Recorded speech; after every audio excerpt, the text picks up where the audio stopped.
বন্ধুরা, আজকের এই ব্লগে তোমাদের অসংখ্য স্বাগত। আজকে আমরা সকাল সকাল আমাদের হোমস্টে থেকে রেডি হয়ে এখন বেরোবো মালিয়ানরং গ্রামের দিকে, কারণ সেখানেই রয়েছে এশিয়াস ক্লিনেস্ট ভিলেজ।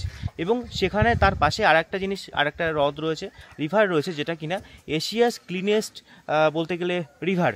তো সেইখানেও কিন্তু আমরা যাব। আর মোটামুটি সব কিছু ব্যাগপত্র নিয়ে রেডি হয়ে গেছি।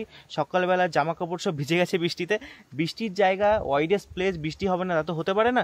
বৃষ্টি হয়ে একদম ভিজে পুরো একাকার হয়ে গেছে। আগের দিন সব কিছু জামা কাপড় কেচে নেড়ে দিয়েছিলাম, একদম নোংরা টোংরা হয়ে গেছিলো।